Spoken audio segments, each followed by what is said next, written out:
etc. And then there's a little bit of a solo, and then there's ooh wah, ooh wah, wah, wah. Ooh, it sounds more like the Wurzels, doesn't it? Ooh wah, ooh wah, ooh wah, rah, rah.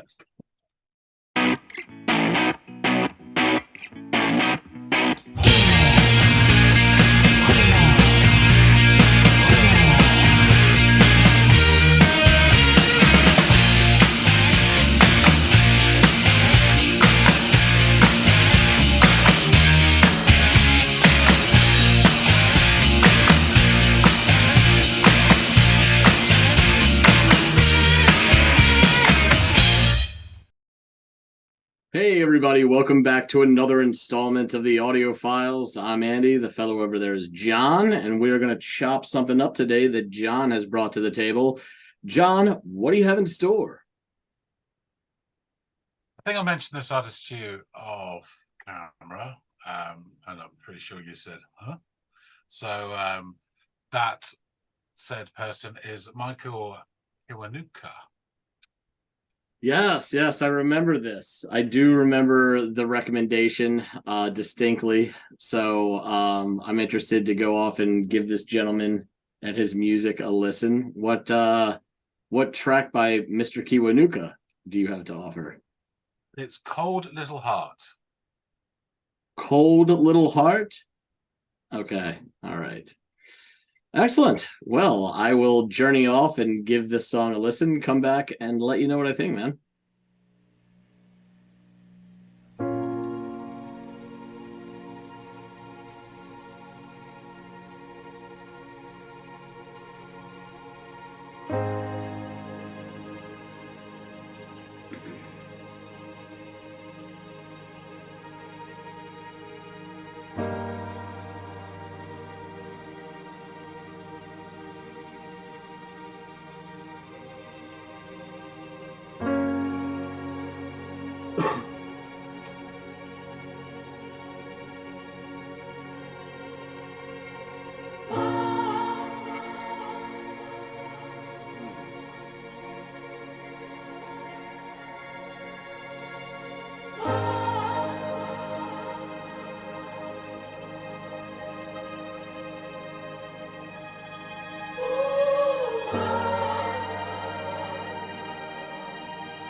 Oh.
This is, I mean, we're 2 minutes and 20 into this. I don't know where it's going from here. I'm inclined to think that this is building towards something.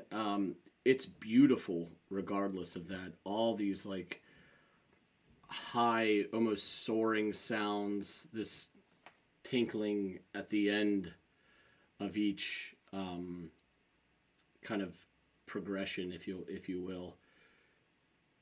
It's so clear and crisp, and it is painting such like this vast musical soundscape. I think it's gorgeous. I'm really excited to see where it goes in the next like 8-ish minutes. Um, but yeah, this has definitely got my attention, even if it is an incredibly slow burn Every aspect of it to this point, I just think is really, really beautiful. So let's see where we go.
Oh my gosh, yeah, this is like celestial in sound. This is in my mind what like the gates, the soundtrack to the gates of heaven opening up. It's so beautiful. Love that the drums joined like just after my last pause, and what the guitar is doing in different parts is really, really beautiful as well. Obviously, like those sustained kind of string sounds that are happening give it some more oomph, and this like it lifts the song. It's kind of anti-gravity, right? It just feels like you're soaring or floating about somewhere in the ether, and it's just beautiful.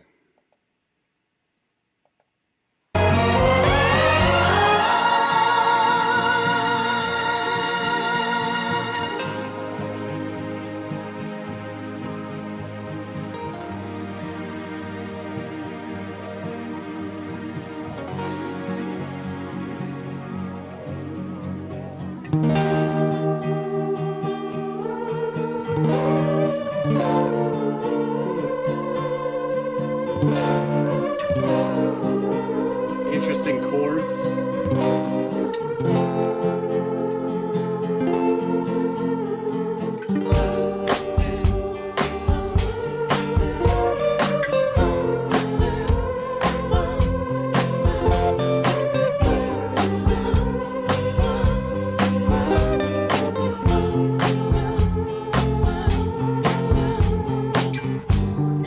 Did you ever want it?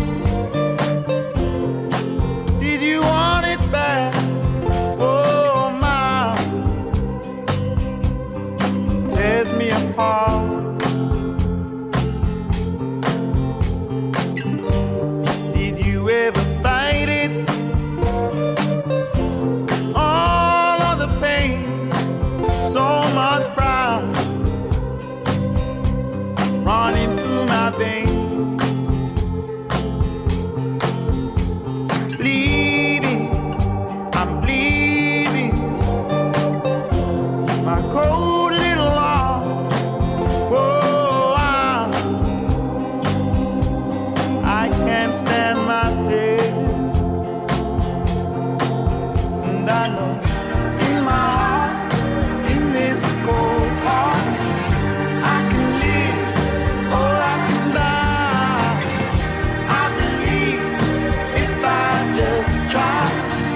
guitar coming in the right can in this part is so goddamn good.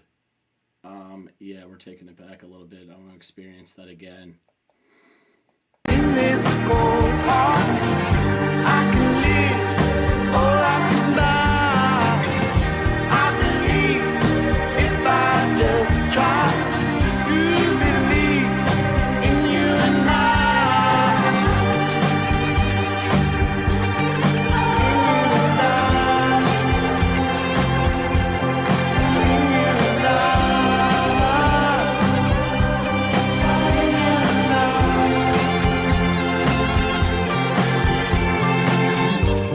Did you ever notice I've been ashamed all my life? I've been playing games.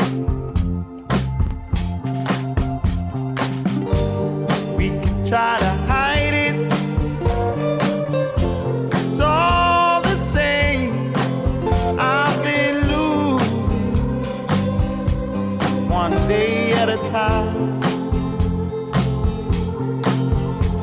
Bleeding, I'm bleeding. My cold little heart. Oh, I can't stand myself. And I know in my heart, in this cold heart, I can live or I can die. I believe if I just try. You believe in you and I. In my heart, in this cold heart, I can live or I can die. I believe if I just try. You believe in you and I. In you and I. In you and I. In you and I. In you and I. In you and I.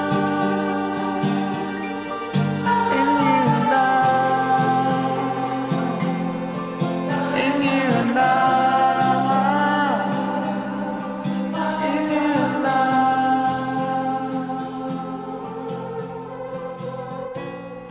Maybe this time I can be strong, but since I know who I am, I'm probably wrong.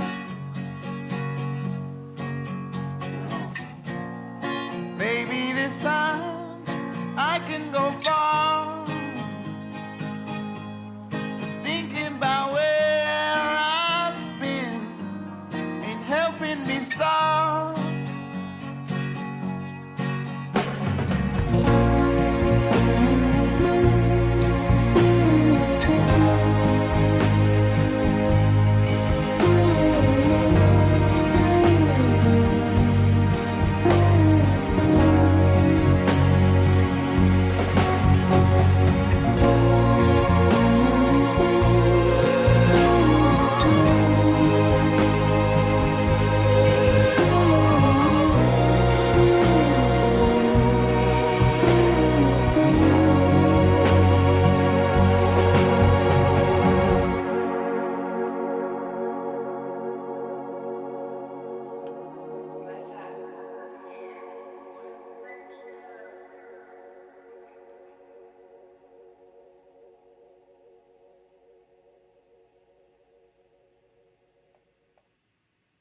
Ugh, what a ride. There were so many transitions in this song, and most of them were seamless, and those that were less so were like equally as interesting. It all worked. The part that really stands out to me, perhaps as being a little less seamless, but hella interesting, was when he went to this like acoustic part and everything. This song that had become this like almost an ode to amazing modern production work, had this stripped back kind of sound to it.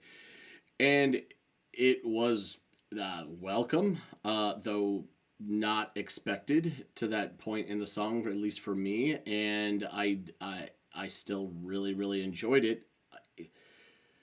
Beautiful voice, so much really, really cool guitar work happening, whether it's like electric lead guitar or these really interesting chord progressions or that stripped back acoustic work that he was doing. Really, really enjoyed the drums as well throughout this number when they eventually made their appearance.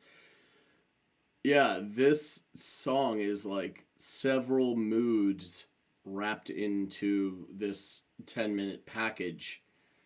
And I know this has been on John's radar to give to me. He's mentioned this artist to me before.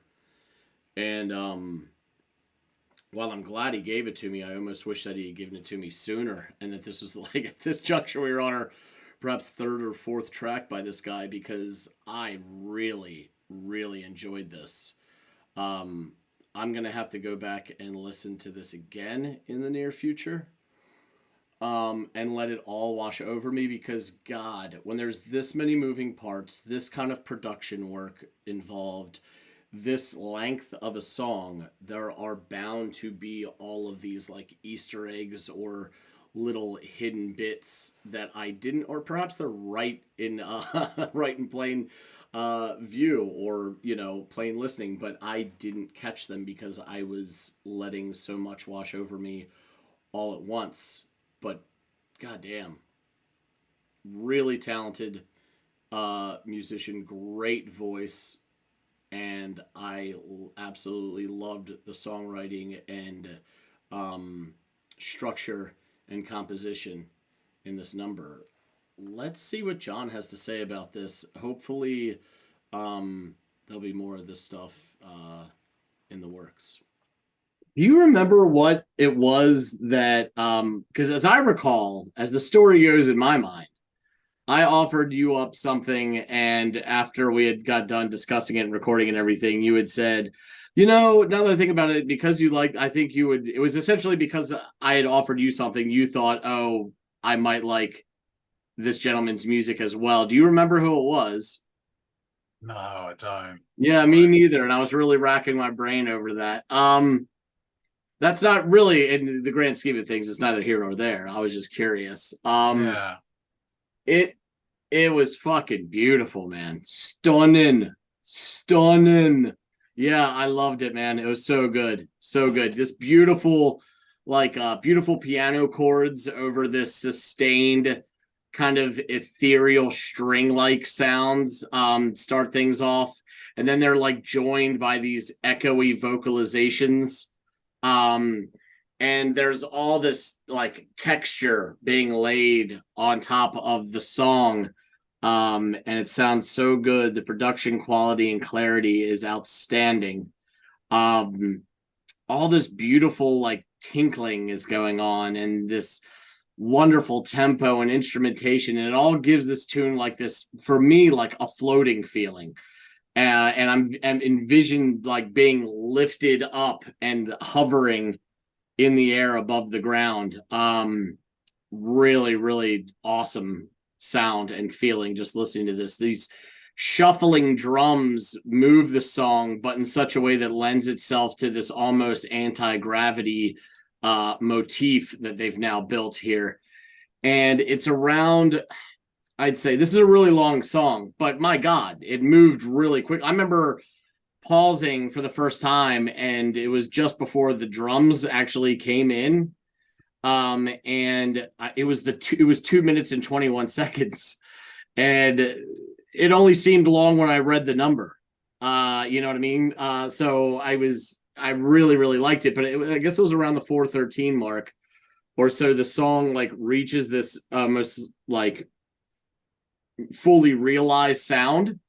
I don't want to call it a climax, but it's like, as far as how loud it gets, and how full and rich it gets, this is probably the apex of that.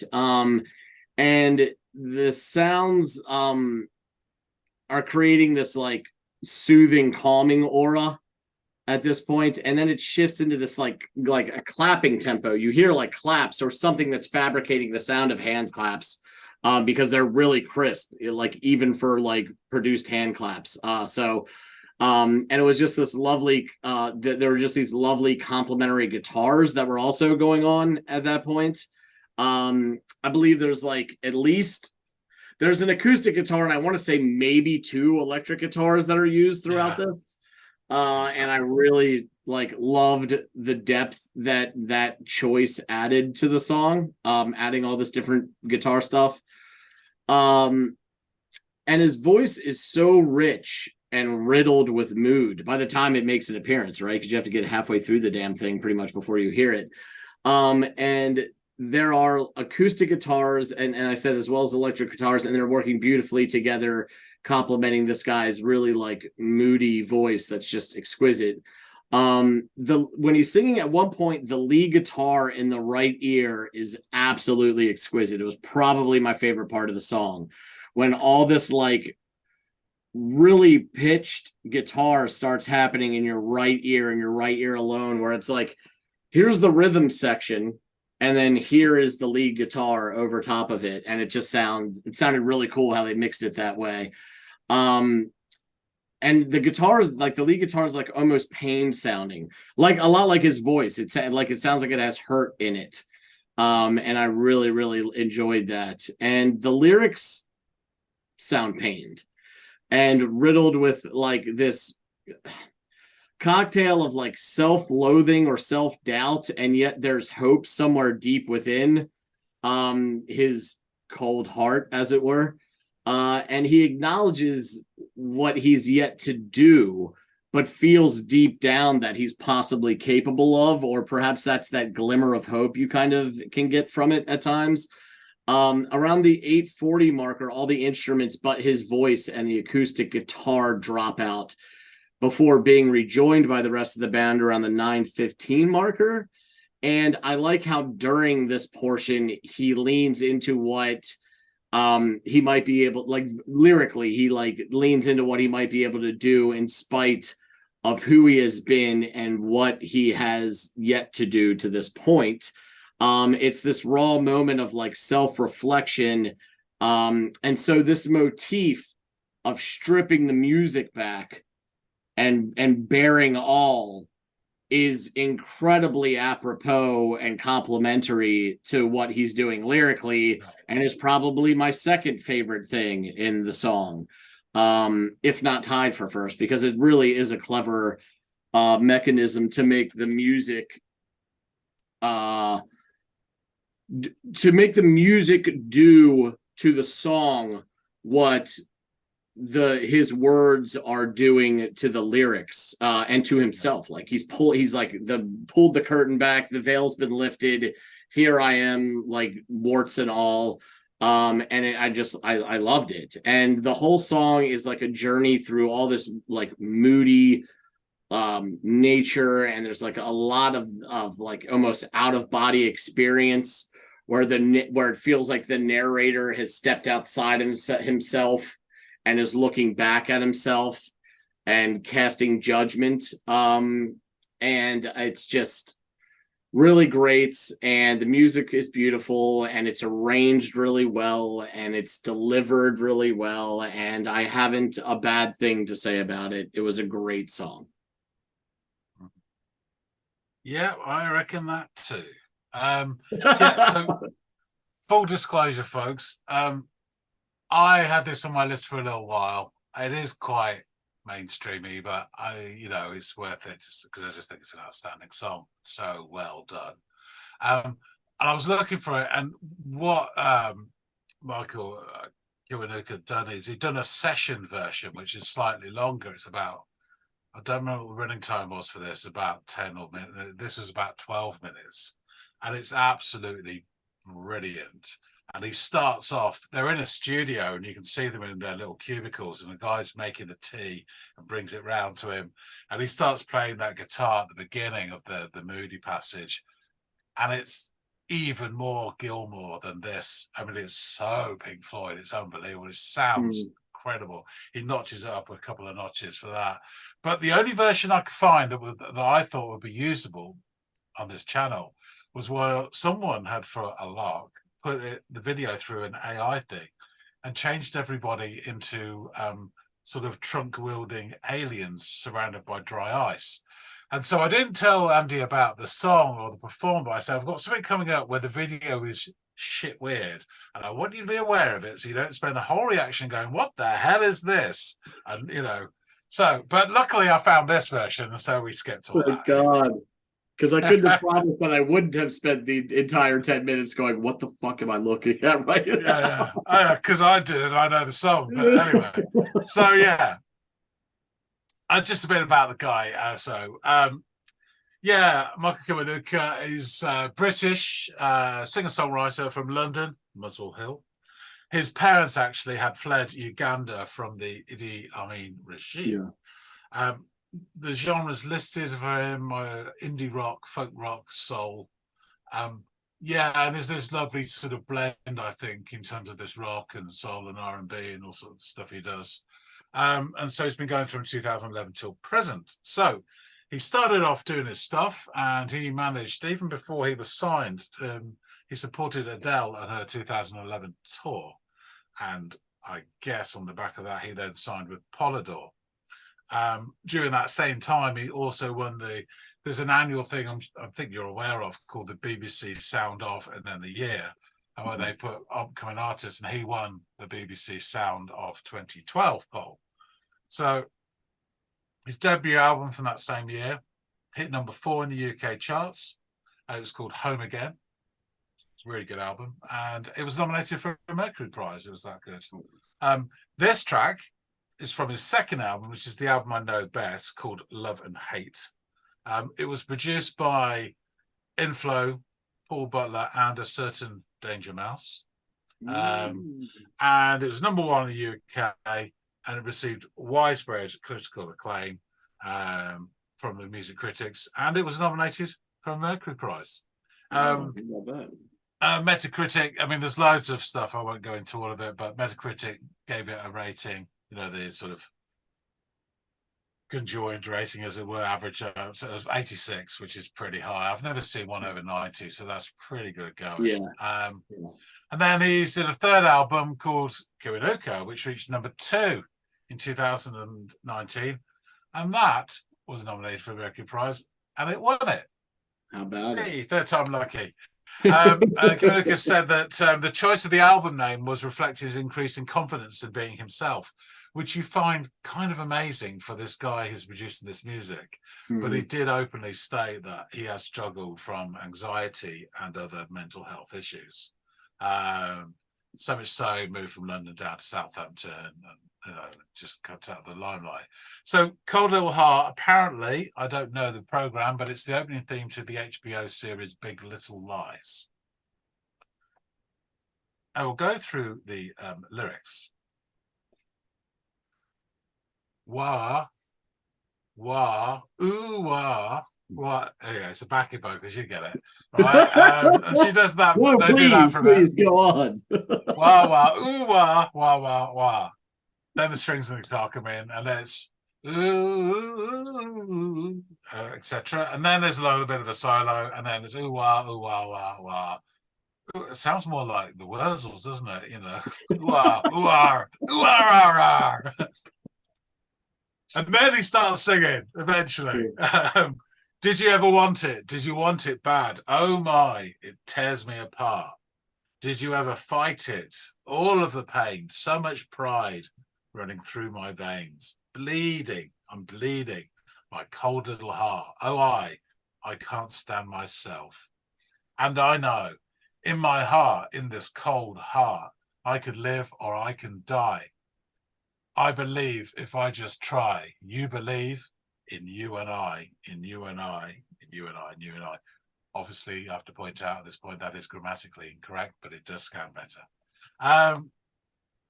Did you ever notice I've been ashamed all my life? I've been playing games. We can try to hide it. It's all been the same. I've been losing you one day at a time. Bleeding, I'm bleeding, my cold little heart. Oh, I can't stand myself. And I know in my heart, in this cold heart, I can live or I can die.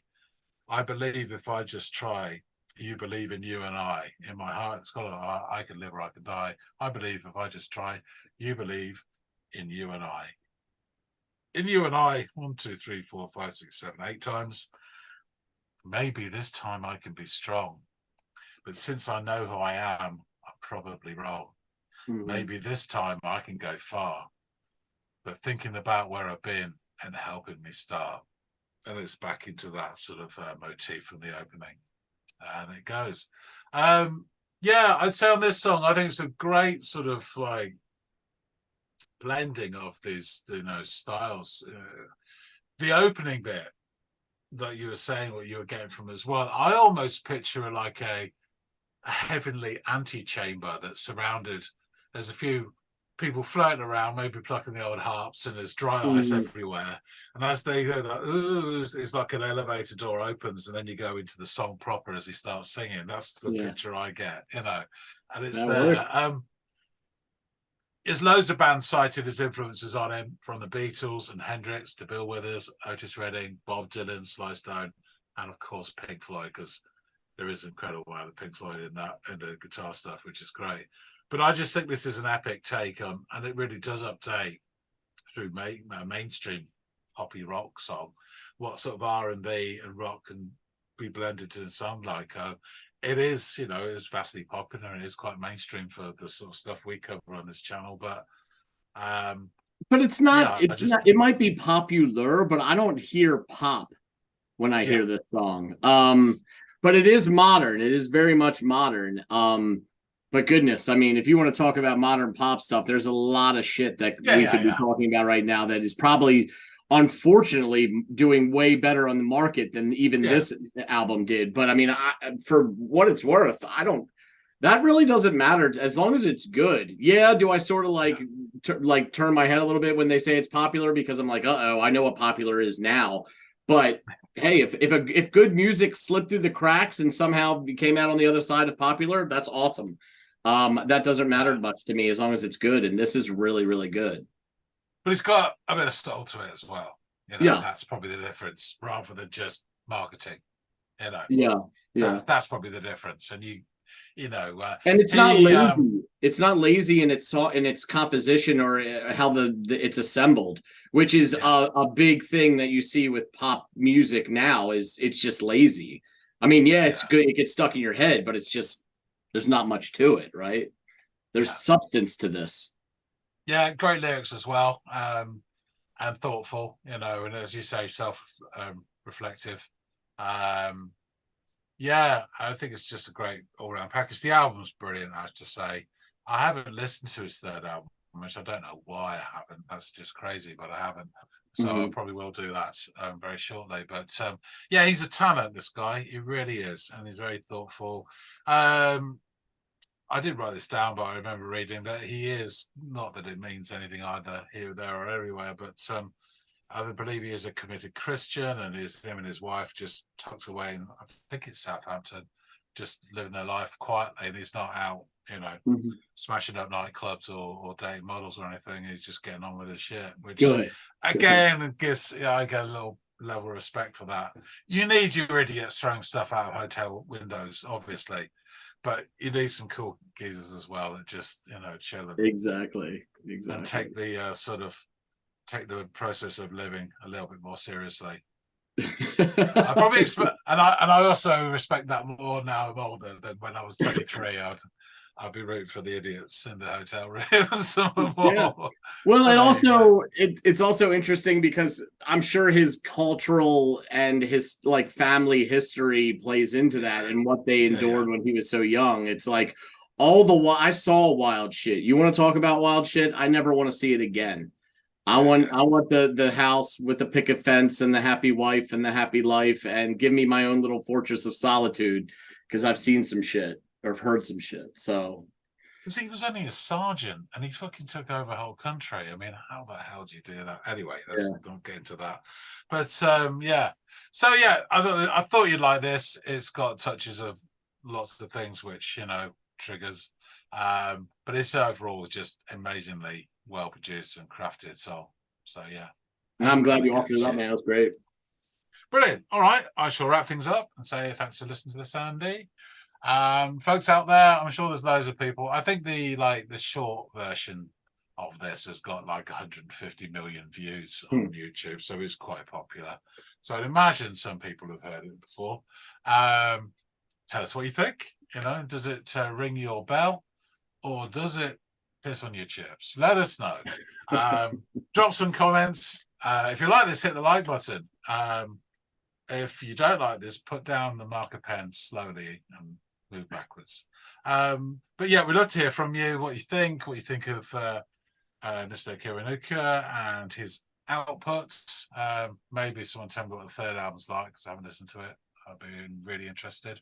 But yeah, if you haven't subscribed, then please think about it. We really appreciate you supporting the channel, and having someone else to lean on is always a welcome thing, especially when you're drunk, which 90% of the time. So yeah, that being said, thanks again so much for watching, and we will see all of you through the round window on the next episode of the Audiophiles. See you guys.